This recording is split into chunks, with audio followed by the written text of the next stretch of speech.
Hello and good evening everyone. नमस्कार, जय श्री कृष्ण, राधे राधे। कैसे हो सब? A very good evening. क्या हाल चाल बच्चों? Was there any question in the last class? एक बार बताना लिखकर। Next question you can write is find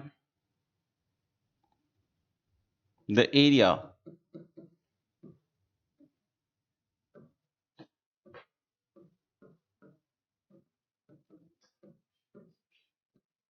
formed by the quadrilateral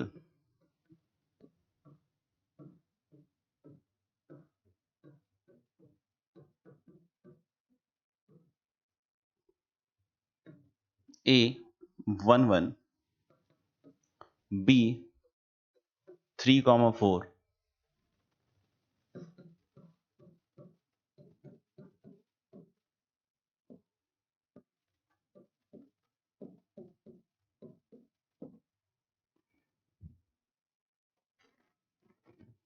and D4, -7। चलिए बच्चों बताइए, area bounded by these 4 points. चलिए, अब ये जैसे क्वाड्रिलेटरल आ गया है ना, तो जब भी इस तरह के केसेस हो ना, क्वाड्रिलेटरल आ गया वगैरह वगैरह, तो आपको सबसे पहले इसको प्लॉट करना चाहिए। क्या करेंगे आप? सबसे पहले इसको प्लॉट करेंगे ना। कभी कभी प्लॉट करके डायग्राम ही बना के देते हैं ना, कभी कभी प्लॉट करके आपको डायग्राम बना के देगा, है ना। और इनकेस अगर ट्रायंगल से ऊपर की चीज है तो सबसे पहले आप उसको क्या कीजिए? प्लॉट कीजिए।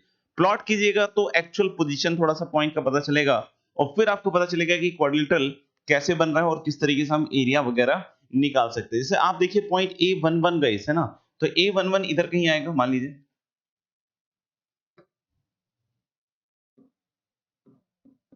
है ना। A11 इधर आएगा। B3, 4 मतलब B इधर कहीं आएगा, 3, 4 टाइप ऑफ। फिर C क्या है आपका? 5, -2 मतलब इधर की साइड आएगा, और -2 ऐसा कहीं आएगा। और फिर एक आएगा D4, -7, तो 4, -7 मतलब इधर कहीं आएगा ना D, है ना।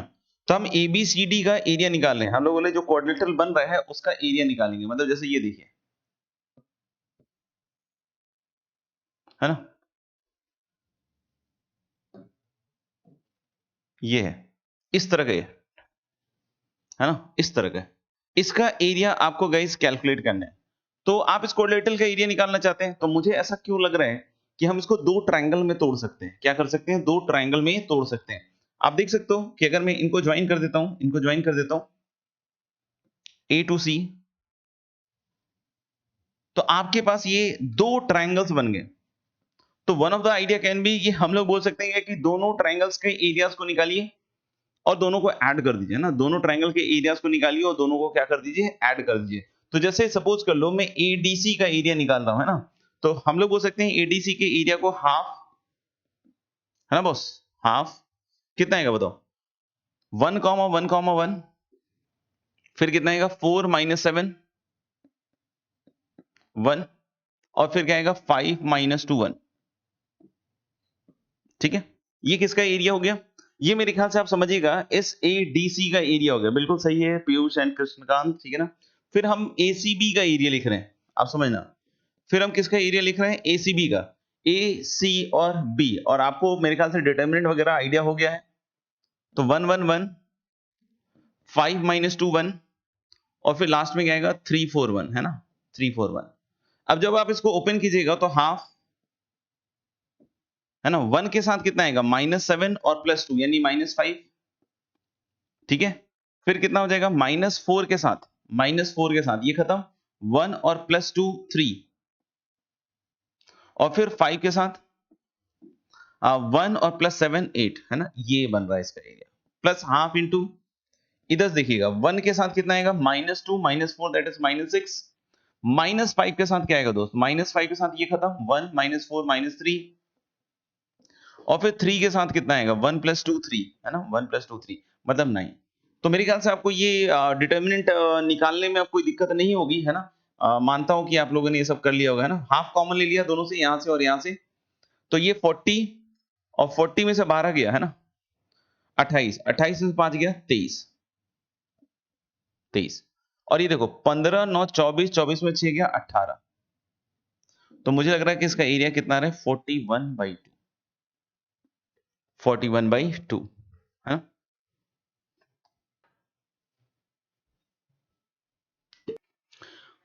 तो इन सब केसेस में प्लॉट करके थोड़ा बना के देखना पड़ेगा और उसके हिसाब से फिर आप एरिया कैलकुलेट कर सकते हैं, ठीक है। चलिए नेक्स्ट क्वेश्चन पे आते हैं।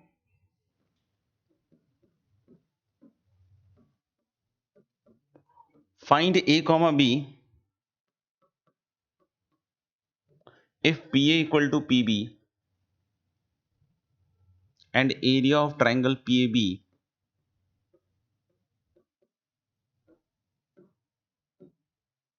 equal to 10 and area of triangle PAB equal to 10, है ना। ये डायग्राम है, देख लीजिए आप लोग बच्चों।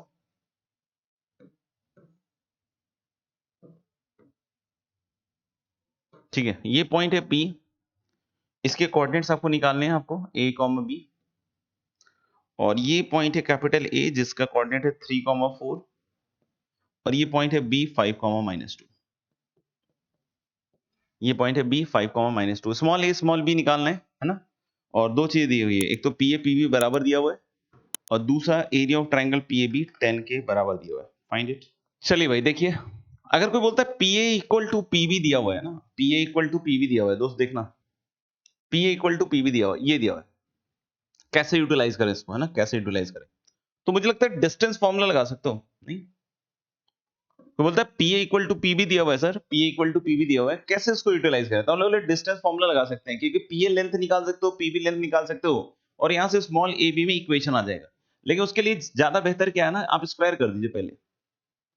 तो यानी PA square equal to PB square हो जाएगा। क्या हो जाएगा? PA square equal to PB square हो जाएगा। तो PA स्क्वायर कितना हो जाएगा? A-3 का होल स्क्वायर, और प्लस कितना हो जाएगा? B-4 का होल स्क्वायर। देख लो आप,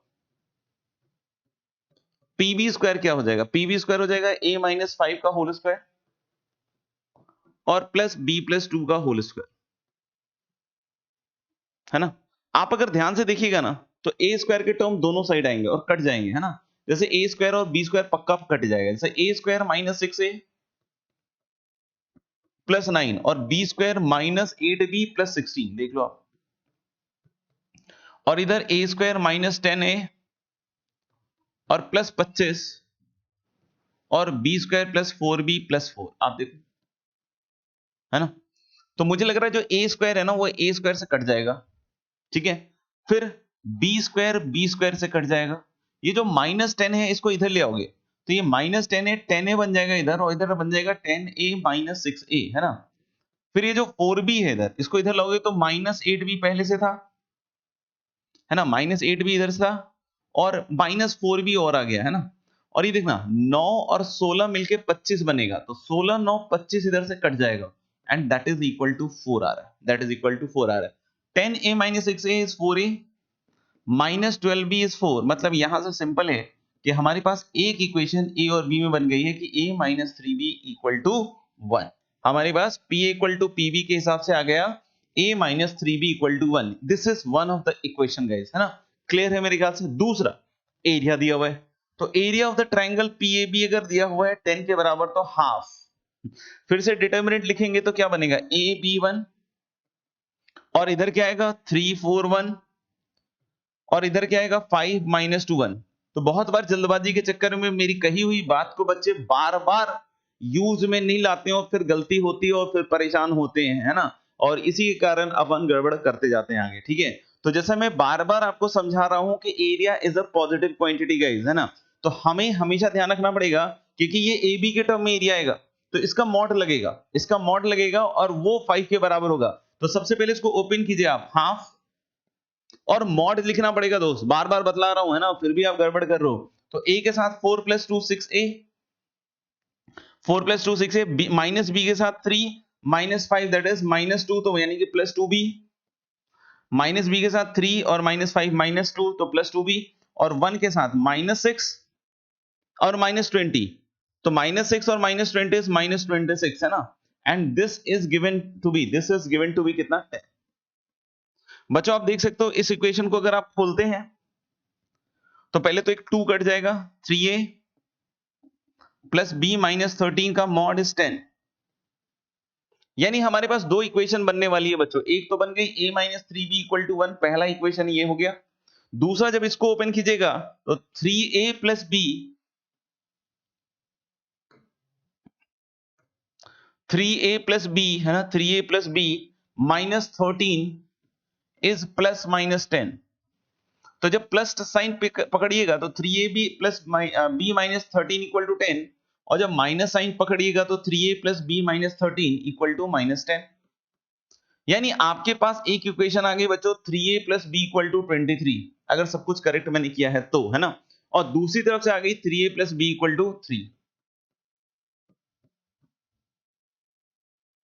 देख लो।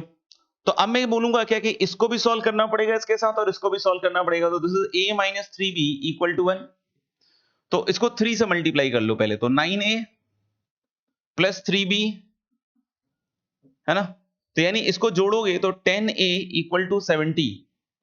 तो a की वैल्यू 7 और 7 रखोगे तो b की वैल्यू 2। तो एक कोऑर्डिनेट तो ये आएगा, लेकिन अगर सिर्फ यही आया तो आप समझ लीजिए आपका गलत है जेई के हिसाब से, है ना, क्योंकि अधूरा आंसर भी जेई के हिसाब से गलत आंसर ही होता है ना। और फिर एक आ रहा है a minus three B equal to 1, इसके साथ सॉल्व कीजिए तो इसको 3 से मल्टीप्लाई कीजिए तो 9a plus 3b equal to 9। तो जोड़िएगा तो 10a इज 10, मतलब a की वैल्यू 1 और b शायद फिर 0। तो दो कोऑर्डिनेट्स आएंगे p के लिए 7,2 और 1,0। कॉमन सेंस भी है कि अगर एक ट्रायंगल PAB ऊपर की साइड बन सकता है तो एक ट्रायंगल के लिए पॉइंट P इधर की साइड भी आ सकता है और सेम ट्रायंगल बन सकता है। तो ये दिमाग में भी ऐसे बैठना चाहिए कि दो कोऑर्डिनेट आने चाहिए, और अगर आपका एक कोऑर्डिनेट आ रहा है तो आपका गलत है ना, समझिए बात को। देख लीजिएगा। तो सतर्क रहना पड़ेगा, है ना। बार बार बतलाया, लास्ट क्लास में बताया कि एरिया जब भी दिए और वेरिएबल टर्म में है तो वेरिएबल टर्म का एरिया निकल रहा है तो उसका मॉड लगाना पड़ेगा, नहीं लगाए तो फिर गड़बड़ है। क्योंकि मैंने बताया था अगर पॉजिटिव आ रहा है तो पॉजिटिव लेंगे, नेगेटिव आएगा तो मॉड लगाना पड़ेगा। तो जब वेरिएबल टर्म में एरिया आ रहा है तो हमें नहीं पता कि पॉजिटिव आएगा या नेगेटिव आएगा, और उसके हिसाब से फिर हमें मॉडुलस यूज करना पड़ेगा। चलिए, आई होप आप इसके बाद थोड़ा सा ध्यान रखिएगा इस चीज का। आगे बढ़ते हैं और बहुत ही खूबसूरत और बहुत ही इंपॉर्टेंट टॉपिक की तरफ आगे बढ़ते हैं।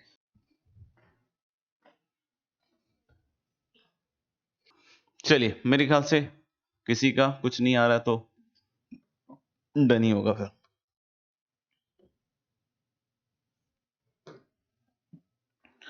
Next we are talking about guys locus. Next we are talking about locus, है ना। लोकस, लोकस नाम तो सुना ही होगा, है ना। लोकस नाम तो सुना ही होगा। किसको कहते हैं locus? Locus is a kind of path, है ना। हमने सुना होगा कि लोकस क्या होता है। Locus is a kind of path. अब ये पाथ, है ना, जो जनरेट करता है कौन? एक moving point. Locus is a path of a moving point. Locus is a trajectory of a moving point. Locus क्या है? लोकस ज्यादा कुछ नहीं है, मतलब नाम सुन के अगर नया लग रहा हो तो अलग बात है, लेकिन मेरे ख्याल से आपने पढ़ा तो जरूर होगा 10th में कि locus is a path, locus is the path traced by a moving point. मतलब एक मूविंग पॉइंट का पाथ होगा जो मूव कर रहा होगा अंडर सर्टेन ज्योमेट्रिकल रिस्ट्रिक्शन, मतलब कुछ ज्योमेट्रिकल रिस्ट्रिक्शन दिया होगा उसके हिसाब से मूव कर रहा होगा। तो अभी तक जब 10th तक हम इसको डील करते थे ना, इस लोकस वाली चीज को, तो जनरली हम नेचर ऑफ लोकस बतलाते थे। जनरली हम नेचर ऑफ लोकस बतलाते थे, लेकिन अब जब हम लोकस को डील करेंगे तो अब हमें लोकस के इक्वेशन को बतलाना पड़ेगा।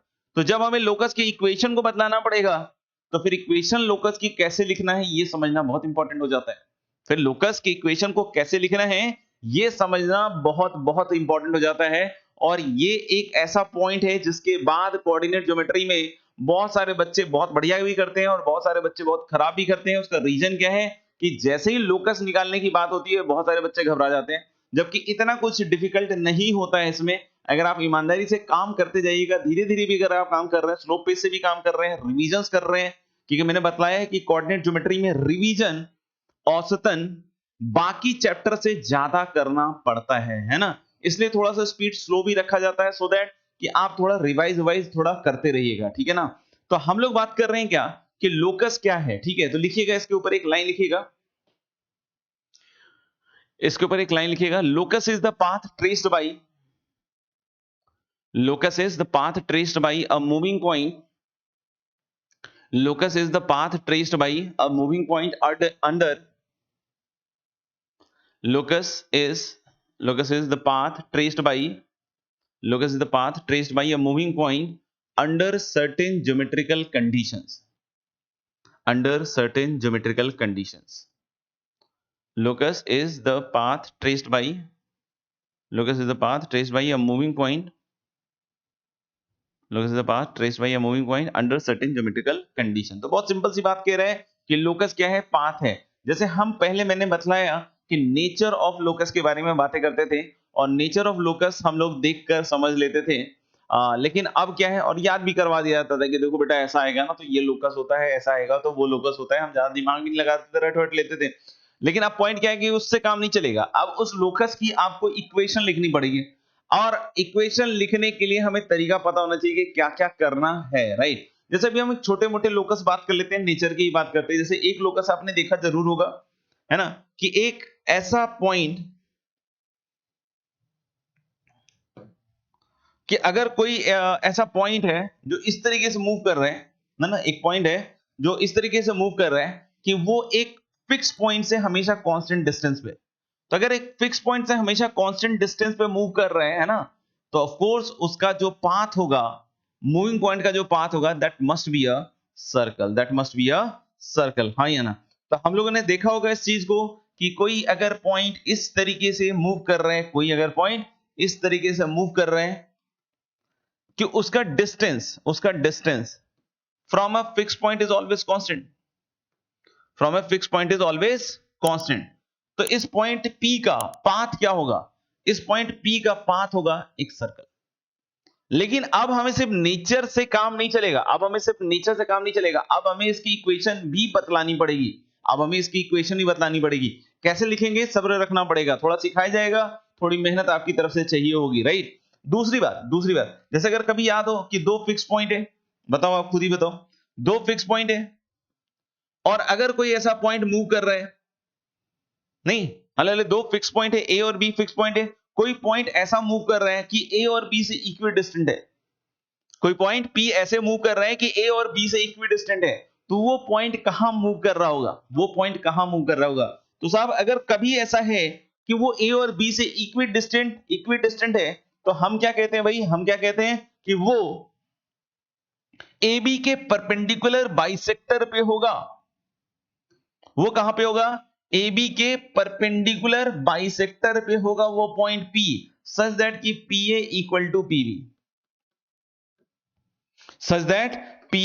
टू PB, मेरे ख्याल से ये बात भी आपको समझ में आती होगी। ये लोकस भी आपने पहले पढ़ा होगा कि अगर कोई पॉइंट ऐसे मूव कर रहे हैं कि दो फिक्स पॉइंट से हमेशा कांस्टेंट डिस्टेंस पे है ना, दो फिक्स पॉइंट से हमेशा क्या है, कांस्टेंट डिस्टेंस पे, तो हम लोग इजीली बोल सकते हैं, है ना, कि वो AB का राइट बाइसेक्टर या परपेंडिकुलर बाइसेक्टर होगा, है ना, राइट बाइसेक्टर या फिर परपेंडिकुलर बाइसेक्टर होगा। वेरी गुड, ठीक है। ऐसे और भी लोकस हमने देखे होंगे, कि जैसे दो स्ट्रेट लाइंस है ना, इसको भी बताइएगा, दो स्ट्रेट लाइंस है इंटरसेक्टिंग, और कोई बोलता है कि एक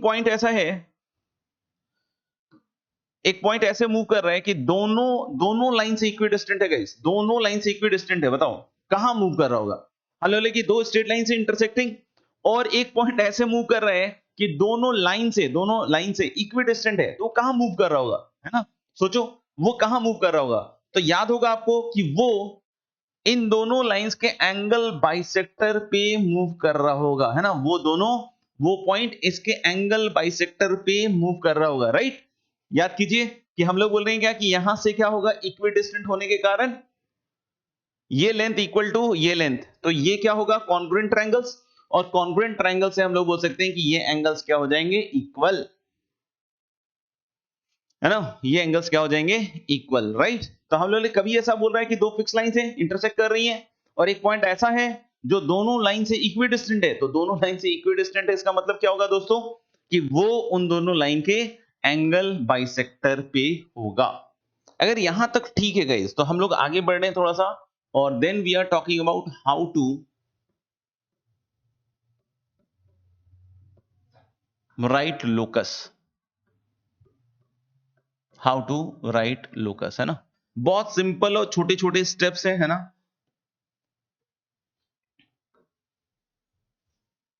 बहुत छोटे और सिंपल सिंपल स्टेप्स है हाउ टू राइट लोकस।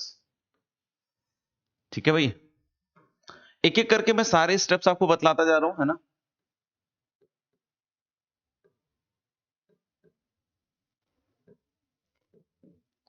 तो टोटल 4 स्टेप्स हैं, step 1, step 2, step 3 and step 4, है ना। तो ले हाउ टू राइट लोकस, एक एक करके सारे बच्चे इन स्टेप्स को पहले लिखेंगे और उसके बाद हम उसके बारे में डिस्कशन करेंगे, है ना। पहले तो हम इन सारे स्टेप्स को एक एक करके लिखने वाले हैं, ठीक है। तो S1, स्टेप 1, स्टेप 1 में लिखना, स्टेप 1 में लिखना, assume the coordinates of the moving point, assume the coordinates of the moving point to be h comma k, assume the coordinates of the moving point to be h comma k, assume the coordinates of the moving point to be h comma k, assume the coordinates of the moving point to be h comma k।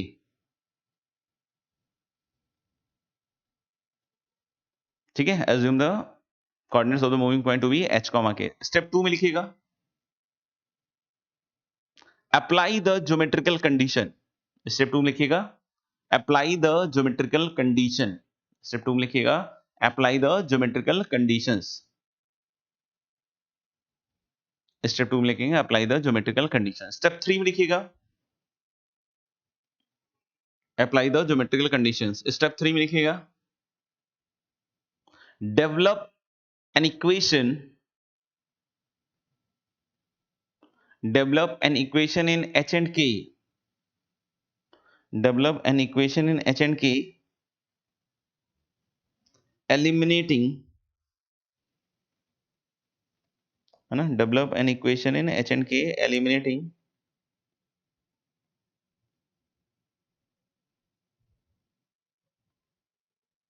eliminating all the unknowns, develop an equation in h and k eliminating all the unknowns। Step 3 में लिखिएगा develop an equation in H and K eliminating all the unknowns. And step 4 में लिखिएगा, and step 4 में लिखिएगा replace h by x,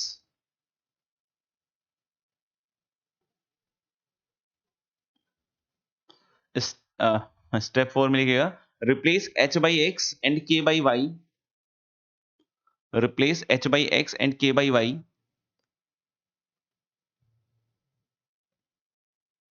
replace h by x and k by y to get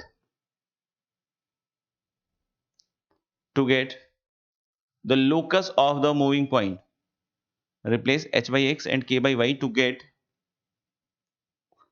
the locus of the moving point। लिख डाला सबने।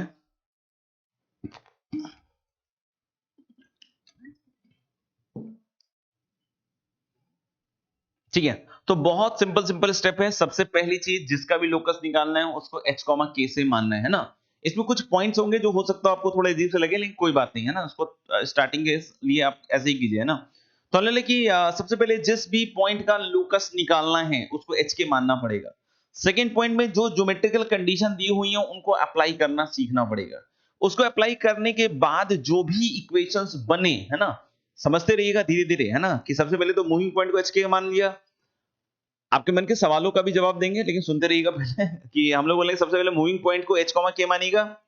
दूसरी बात क्या होगी कि हम जितने भी जो भी ज्योमेट्रिकल कंडीशंस दिए हुए हैं, जो भी कंडीशंस आपके बन रहे हैं सवालों में, उसको अप्लाई कीजिए और अप्लाई करने के बाद अब इक्वेशंस में बदलिए और उन इक्वेशंस से फिर अब स्टेप 3 में हम क्या कर रहे हैं कि h में रिलेशन बनाएंगे। रिश्ता बनाना है बच्चों h और k में, है ना, रिश्ता बनाना है h और k में। और उस रिश्ते में ध्यान रखिए कि कोई भी अननोन ना आए, है ना, कोई भी अननोन ना आए, है ना। अगर आप यहां तक करने में कामयाब हो गए तो लोकस आ चुका है।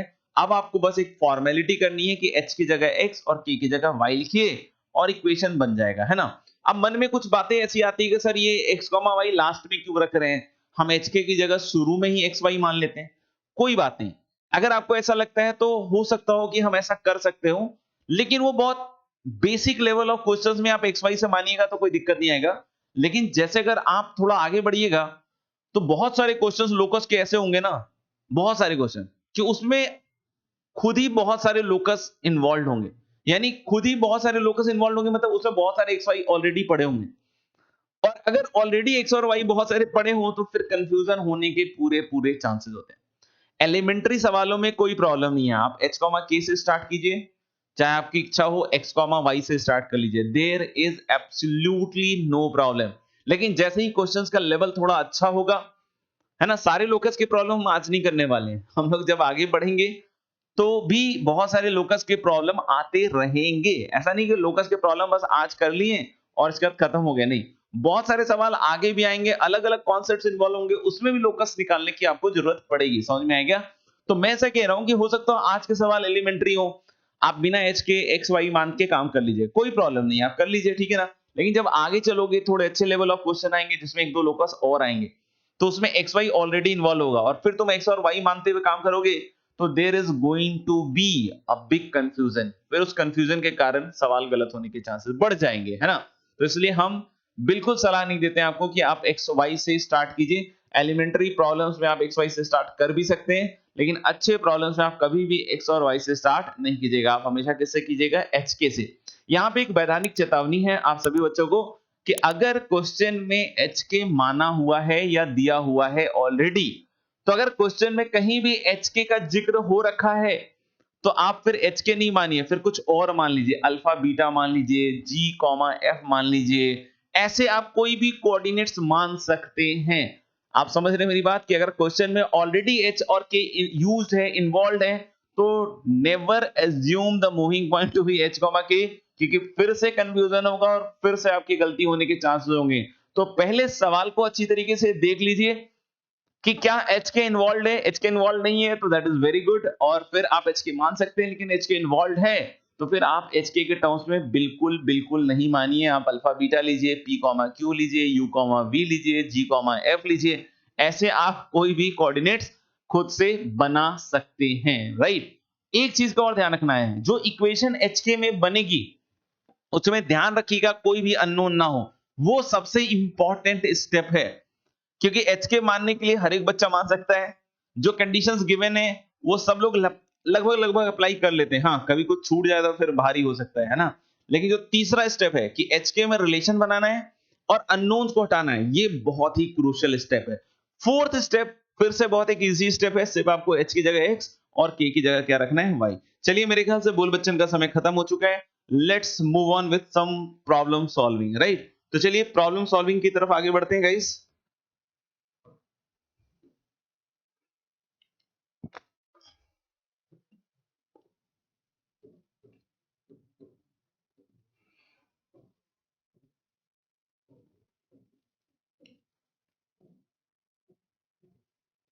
है ना।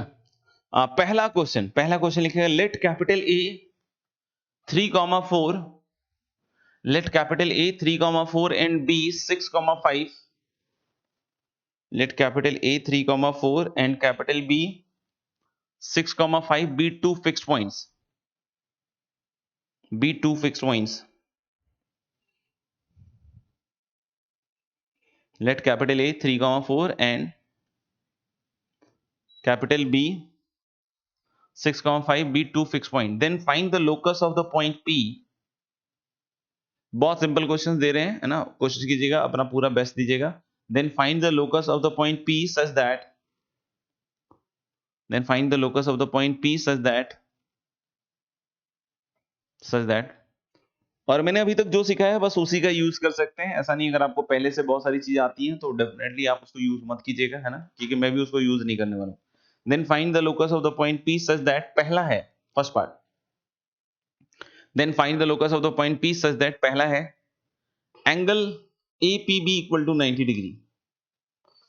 Find the locus of the point P such that, पहला है angle APB equal to 90 degree. दूसरा है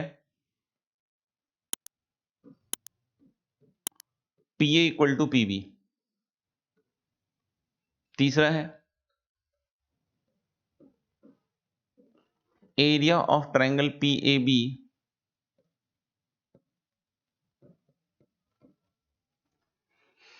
इक्वल टू 10। तीसरा है area of triangle PAB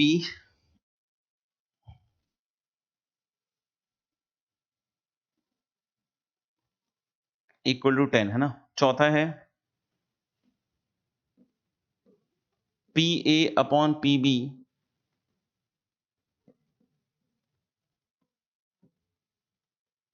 equals 2/1। चलो जी करके बताओ आप सभी बच्चे, है ना। सबके लोकस बताने हैं आप लोगों को, सबके लोकस। चलिए भाई एक एक करके सारे सवालों का जिक्र करते हैं, है ना। तो ए 3,4 और बी दिया हुआ है 6,5 और एंगल दिया हुआ है एपीबी का 90 डिग्री है ना, 90 डिग्री। तो क्या करे भैया, देखो वैसे तो स्लोप लोप के साथ भी खेल सकता हूं, है ना, लेकिन अभी मैंने स्लोप को इंट्रोड्यूस नहीं किया है, हालांकि आपको पता होगा, आई अज्यूम दिस, है ना, 10th में बता दिया जाता है वैसे तो अपन ये एज्यूम कर सकते हैं कि ये आपको स्लोप लोप पता होगा, लेकिन ठीक है अभी हम मान के चलते हैं कि आपको नहीं पता है, तो कैसे करना है ना, तो कैसे करना है। तो वैसे स्लोप का अगर पता हो तो आपको पता ही है, स्लोप का प्रोडक्ट -1 करेंगे काम हो जाएगा। बट हम लोग बोले चलिए अभी स्लोप हमने डिफाइन नहीं किया, तो अब इसको छोड़ देते हैं ना, कि स्लोप वाला काम नहीं करते हैं। तो कौन मदद करेगा भाई, है ना। ऑफ कोर्स कौन करेगा, पाइथागोरस थ्योरम। तो हम लोग बोल सकते हैं कि इसको मान लिया मैंने h की, क्योंकि इसी पॉइंट का लोकस निकालना है, तो जिस भी पॉइंट का लोकस निकालना है तो हम उसको क्या मानते हैं भैया, h k। तो यानी कि अगर हम पाइथागोरस थ्योरम लगाते हैं तो पहले वाले पार्ट के लिए P A square plus P B square equal to क्या आएगा बच्चों, ए बी स्क्वायर, है ना। P A square plus P B square equal to क्या आ जाएगा, ए बी स्क्वायर। बिल्कुल क्लियर बात है मेरे ख्याल से, है ना, कि P A square plus P B square equal to क्या आ जाएगा, ए बी स्क्वायर। अच्छा पी ए स्क्वायर देखते हैं बच्चों, h-3 का होल स्क्वायर प्लस k-4 का whole square plus PB square देखते हैं बच्चों, पीबी स्क्वायर आएगा h-6 का होल स्क्वायर k-5 का होल स्क्वायर, है ना।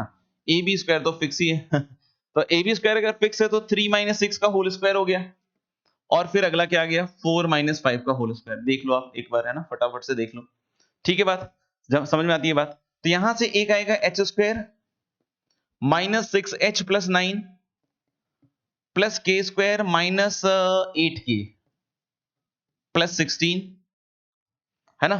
और फिर अगला वाला टर्म क्या आएगा, अगला वाला टर्म आएगा मेरे ख्याल सिंपल है, h square -12h plus 36, yes. फिर कितना आएगा, प्लस k स्क्वायर -10k और प्लस 25। सिर्फ a माइनस बी के होल स्क्वायर्स लग रहे हैं, है ना। तो इधर आएगा 3-6 -3 का स्क्वायर 9 और ये 1, है ना। तो अब मेरे ख्याल समझना, h स्क्वायर 2h स्क्वायर बन गया, k स्क्वायर 2k स्क्वायर बन गया। तो लिख देते हैं भैया 2h square plus 2k square, अच्छा 6h माइनस के साथ, है ना। और इधर -12h इज -18h -8k और -10k -18k।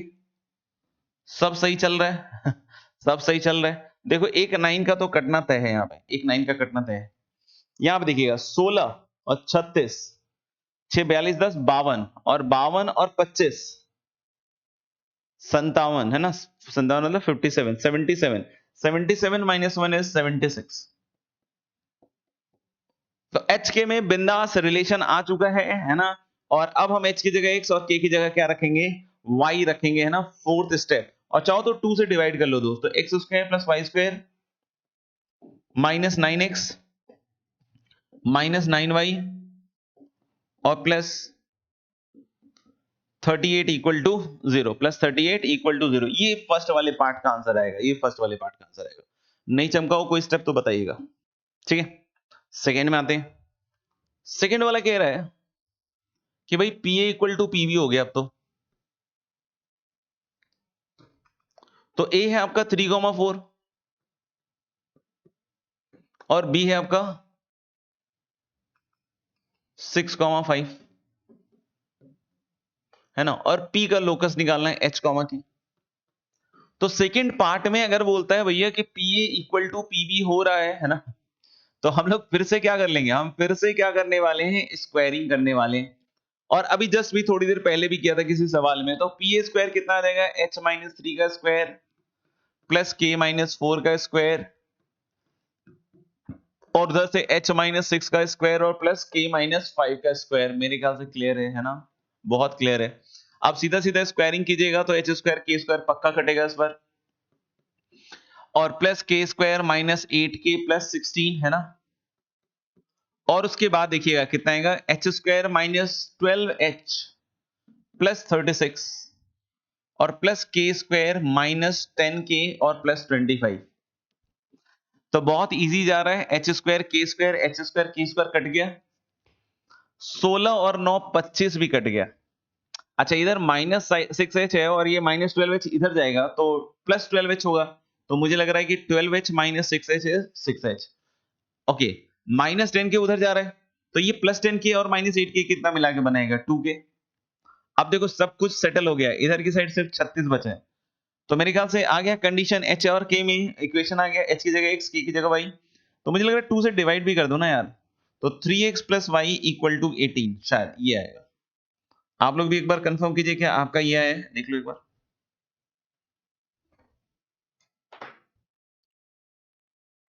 चलिए आई होप ये सही आया होगा, है ना।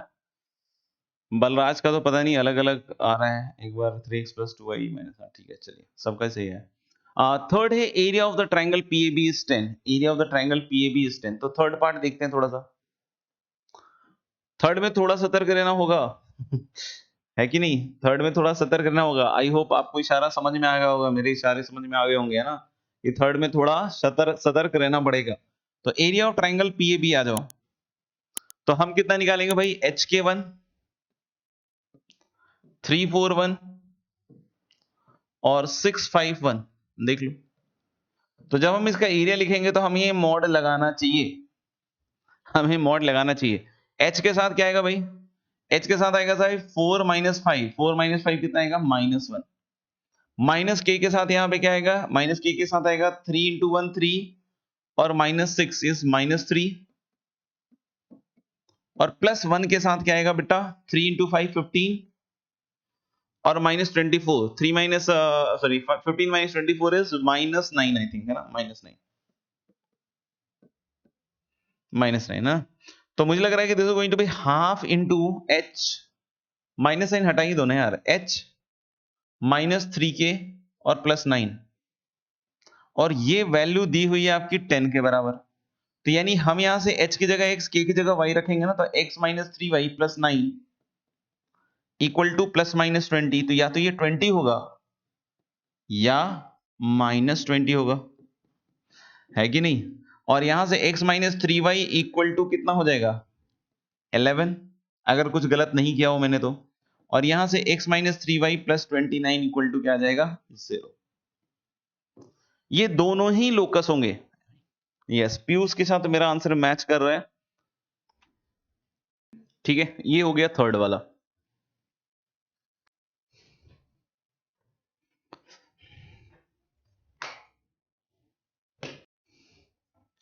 चलिए एक लास्ट और बच गया।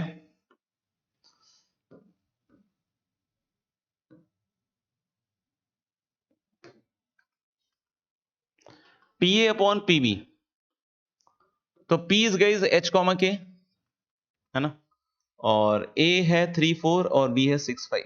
ए है 3 4 और बी है 6 5। तो पीए अपॉन पीबी इज 2, है ना, पीए अपॉन पीबी इज 2, मतलब पीए इज 2 पीबी और क्या है। तो पीए स्क्वायर इज, है ना, दोनों साइड फेस के स्क्वायरिंग कर दिया है ना, PA square equal to 4 PB square, P equal to 2 PB और पी स्क्वायर इक्वल टू कितना हो जाएगा 4 पीबी स्क्वायर। आई होप मेरे ख्याल से सिंपल बात बोली है ना। अब पी स्क्वायर निकाल लो फिर से वही, h - 3 का होल स्क्वायर प्लस k - 4 का whole square equal to 4 times of h - 6 का होल स्क्वायर और प्लस 4 टाइम्स ऑफ k - 5 का होल स्क्वायर। आई थिंक बहुत इजी बात बोली है मैंने। इस बार h स्क्वायर k स्क्वायर कटेगा नहीं, है ना। तो h square -6 h + 9 plus k square -8k + 16 equal to 4h square, है ना, देखते रहना 4 से मल्टीप्लाई भी करते जा रहे हैं, राइट, देखते जाना, -12h इंटू 4 -48h और 36 गुने 4 मेरे ख्याल से 144 और इधर से 4k स्क्वायर -40k और प्लस 100, सबको इधर ले आओ, सबको इधर ले आओ, तो 4h square minus h square is 3h square, 4k square minus k square is 3k square, minus 48h और प्लस 6h, तो मुझे लग रहा है minus 42h, okay, minus 40k plus 8k is minus 32k। अब देख लीजिएगा 144 और प्लस 100 244 और 25 घटेगा, है ना, 244 में से 25 घटेगा,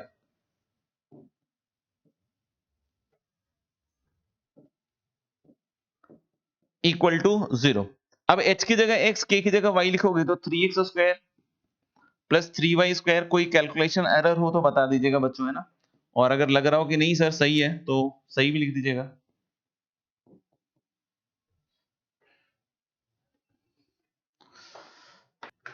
नेक्स्ट क्वेश्चन हम लोग लिख रहे हैं guys,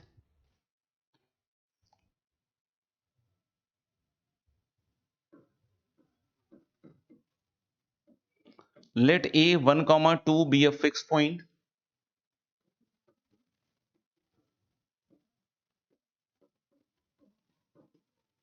let a 1, 2 be a fixed point,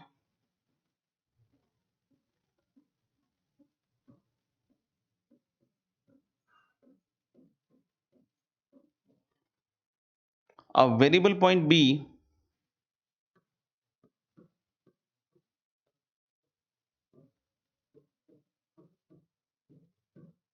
lies on a locus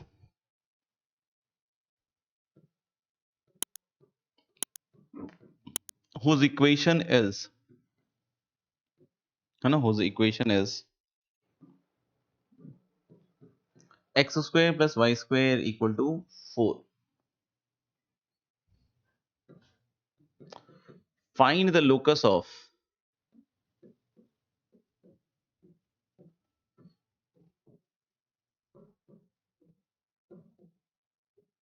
midpoint of AB, है ना, find the locus of the mid point of A B. करिए बच्चों और बताइए, है ना, इसमें क्या कह रहा है कि देखो एक पॉइंट है ए 1, 2, ये फिक्स्ड है,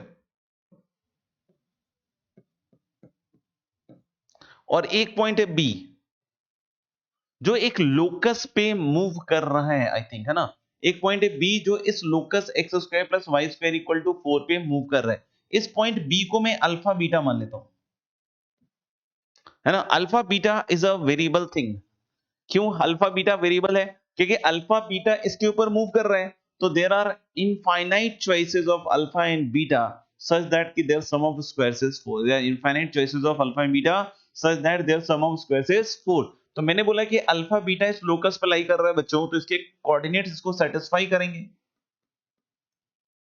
ऑफ कोर्स अगर ये इसके लोकस की इक्वेशन होती है, आपको पता होगा ये बात कि अगर हम किसी पॉइंट का लोकस लिख रहे हैं तो जितने भी पॉइंट्स उस लोकस के होंगे वो सब उस इक्वेशन को सेटिस्फाई करने चाहिए, राइट। और जो भी आप लोकस लिख रहे हो, ठीक है ना, उसमें कोई भी एक्स्ट्रा पॉइंट सेटिस्फाई, है ना, तो हम लोग बोल सकते हैं क्या,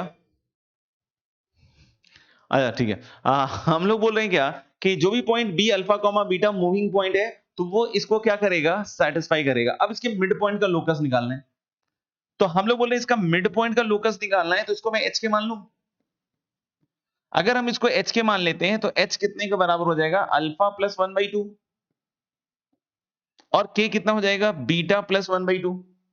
ध्यान रखना रिलेशन अल्फा बीटा में नहीं चाहिए, रिलेशन एच के में चाहिए, रिलेशन एच के में चाहिए। तो चलिए यहां से 2h equal to alpha plus 1 और alpha equal to 2h minus 1, okay sir. इधर से 2k equal to beta plus 1 और beta equal to 2k minus 1, है ना, कुछ गड़बड़ हो गया मुझे लग रहा है, ये 2 है, ये 2 है, ये वाला 2।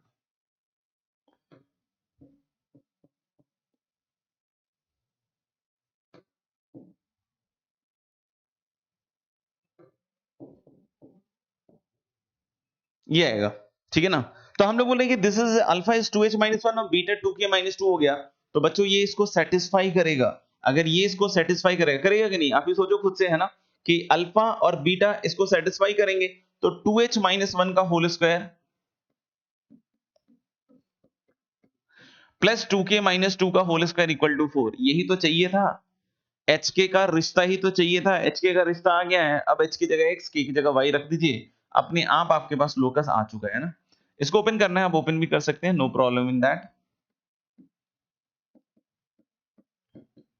ओपन करके लिखिएगा तो ये आएगा 4x square plus 4y square और 4x minus 8y plus 1 equal to 0। शायद ऐसा आएगा, ऐसा आएगा, यस, चेक कर लो। इसको और भी तरीके से कर सकते थे ना, इसको और भी तरीके से कर सकते थे। याद करो, मैंने ट्रिग्नोमेट्री में एक पॉइंट बताया था आपको कि अगर कोई कर्व है x square plus y square equal to 4, तो इसमें एक सब्स्टिट्यूशन रखते थे। इफ यू रिमेंबर, बताओ क्या सब्स्टिट्यूशन रखते थे? अगर x square plus y square equal to 4 है तो इसमें याद कीजिए एक सब्स्टिट्यूशन रखते थे, है ना। एक्स इक्वल टू कितना था? 2 cos theta and y equal to 2 sin theta and y equal to 2 sin theta. X equal to क्या था? 2 cos theta and y equal to क्या था? 2 sin थीटा।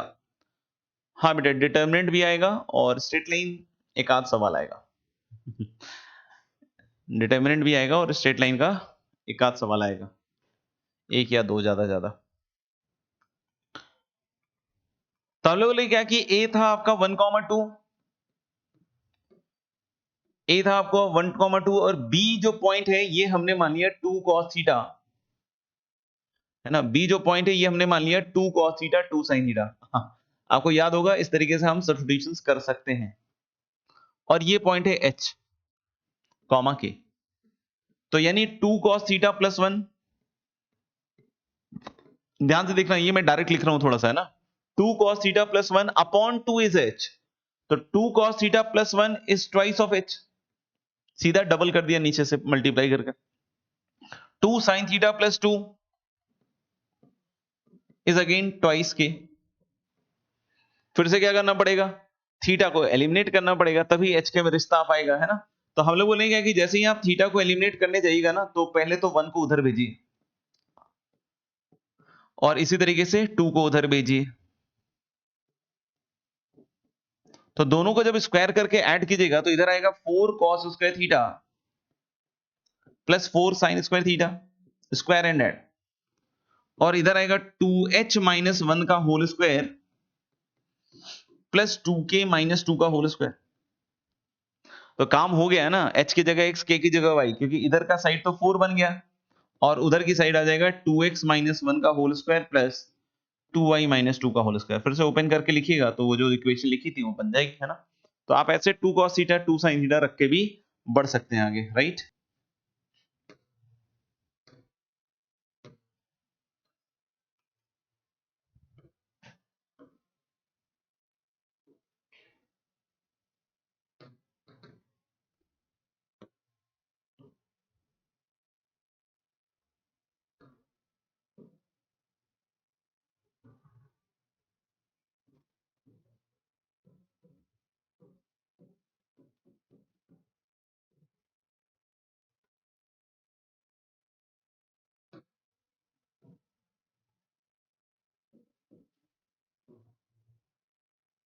ठीक है, नेक्स्ट क्वेश्चन मैं डिक्टेट कर रहा हूं, आप लोग लिखिएगा।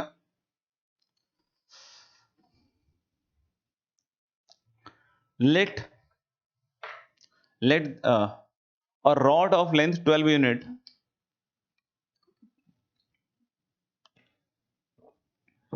let a rod of length 12 unit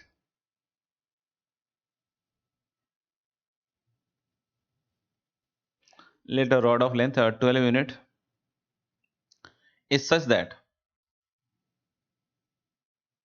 let a rod of length 12 unit is such that its extremities A and B,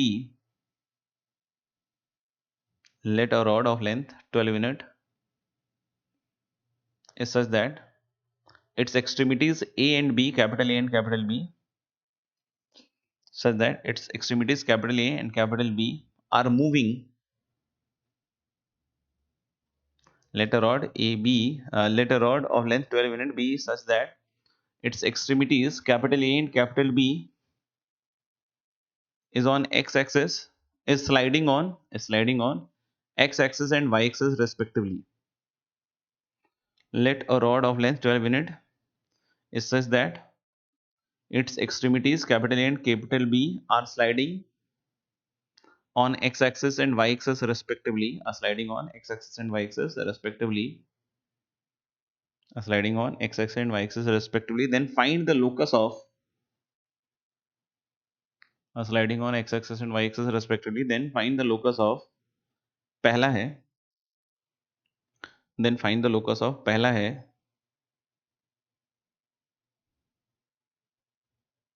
then find the locus of, पहला है,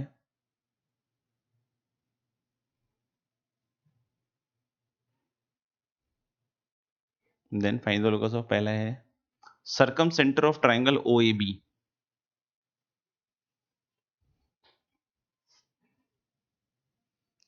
Find the locus of circumcenter of triangle OAB. दूसरा है circumcenter of locus, circumcenter of triangle OAB. पहला है circumcenter of triangle OAB. दूसरा है, पहला है circumcenter of triangle OAB. दूसरा है centroid of triangle OAB. Find the locus of, पहला है circumcenter of triangle OAB. दूसरा है centroid of triangle OAB. Centroid of triangle OAB.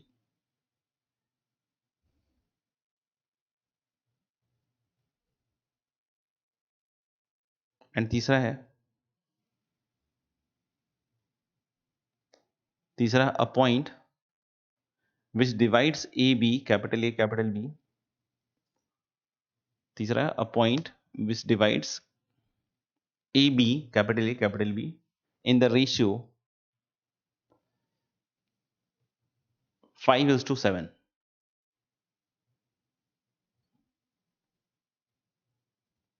Divides AB, a point which divides AB in the ratio 5:7.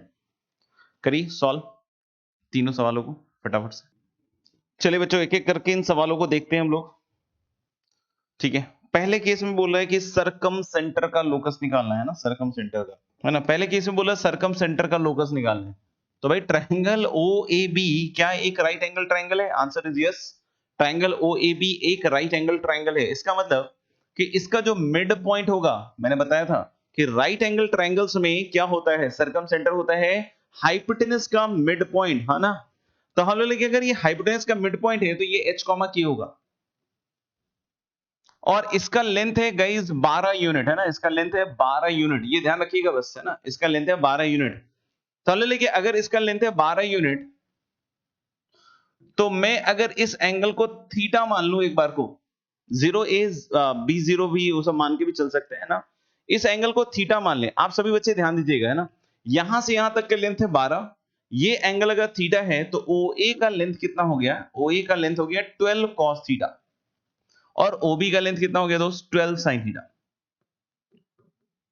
OA का length हो गया 12 cos theta और OB का length क्या हो गया दोस्त? 12 sin थीटा, है ना। यानी A का कोऑर्डिनेट लिख सकता हूं मैं 12 cos थीटा, 0 और B का कोऑर्डिनेट लिख सकता हूं 0, 12 sin थीटा। ठीक बात है ना, ठीक बात है ना। तो इसका मतलब क्या हो गया कि हम लोग बोलेंगे अगर ये मिड पॉइंट है तो 12 cos थीटा प्लस 0, है ना। पहला part 12 cos theta plus 0 is 2H और फिर 12 sin थीटा प्लस 0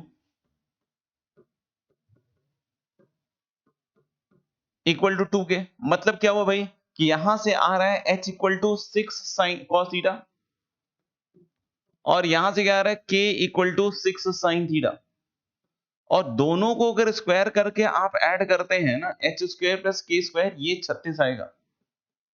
यानी पहले पार्ट का लोकस सही है बिल्कुल बच्चों आपका x square plus y square equal to 36। Second में क्या कह रहा है? सेकंड में कह रहा है कि सेंट्रोइड का लोकस निकालिए। तो बच्चों देखिए इस पॉइंट का भी कोऑर्डिनेट हमें पता है 0 0। जिन बच्चों को नहीं समझ में आया वो इमीडिएटली बता दीजिएगा, है ना, नहीं तो फिर दिक्कत आएगी आगे, है ना। बहुत सिंपल एलिमेंट्री प्रॉब्लम्स हैं, अच्छे से देखते जाइए। तो लेकिन फिर अब इसमें सेंट्रॉइड के कोऑर्डिनेट को मैं h के मानूंगा, ये सुनो। अब इसको छोड़ दूंगा मैं, है ना, इसको छोड़ दूंगा, इसके सेंट्रॉइड के कोऑर्डिनेट को h के मानूंगा। अच्छा तो आप समझना, तीनों का x कोऑर्डिनेट का सम 12 cos थीटा 0 और 0, यानी कि 12 cos theta plus 0 has to be 3h and 12 sin theta plus 0 is equal to 3k। Okay sir, यानी यहां से खेल खत्म हो गया। h इक्वल टू कितना आ रहा है बताओ, 4 cos थीटा, और k इक्वल टू आ रहा है कितना, 4 sin थीटा। फिर से खत्म, just square and add, h की जगह x, k की जगह y, तो x square plus y square equal to 16। ये हो गया सेकेंड पॉइंट आपका। थर्ड पार्ट क्या कह रहा है, थर्ड पार्ट में बोल रहा है एक ऐसे पॉइंट का लोकस निकालो बेटा, थर्ड पॉइंट में जो ए बी को डिवाइड कर रहा है 5:7, ए बी को। तो ए बी को तो ऊपर से रेशियो मत ले लेना, बहुत सारे बच्चे ये गलती कर देते हैं, वो ए ऊपर से रेशियो ले लेते हैं। क्यों भाई, वो ए बी को बोल रहा है ना 5:7 में डिवाइड करने के लिए, मतलब इधर से 5, मतलब इधर से 5 और उधर से 7।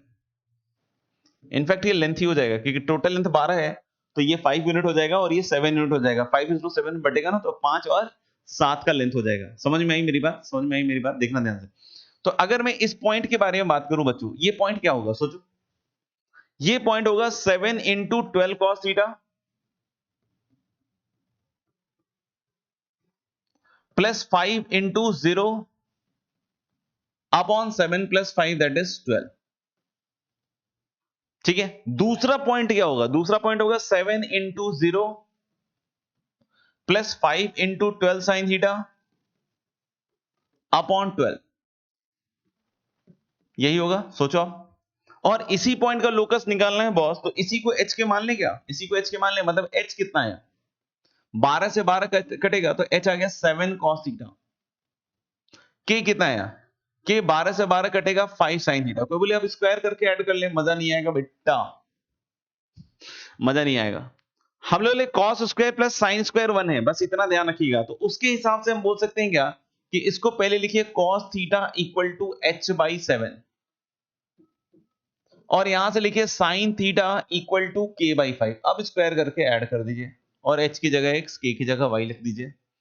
तो जब स्क्वायर करके ऐड कीजिएगा तो x square upon 49 plus y square upon 25 equal to कितना आ जाएगा, 1। X square by 49 plus y square by 25 equal to 1। मेरे ख्याल से ये बन जाएगा। चलिए नेक्स्ट लिखिएगा, find the locus of the point P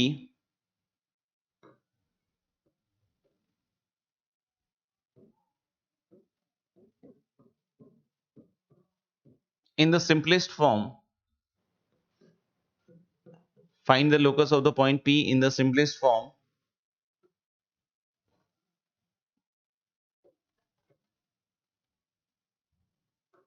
such that find the locus of the point P in the simplest form such that Pf1 plus Pf2 is twice A, such that Pf1 plus Pf2 equal to twice A, where F1 C comma 0, where F1 C comma 0 and F2 minus C comma 0 are fixed points, where F1 C comma 0 and F2 minus C comma 0 are fixed points. ठीक है बच्चों, तो उसको try कर लीजिएगा, है ना, इस पर्टिकुलर क्वेश्चन को आप ट्राई कर लीजिएगा। एंड जस्ट अभी जो भी बचा हुआ है उसको रिवाइज जरूर कर लीजिएगा, क्योंकि अब अगली क्लास में होमवर्क थोड़ा थोड़ा आने लग जाएगा।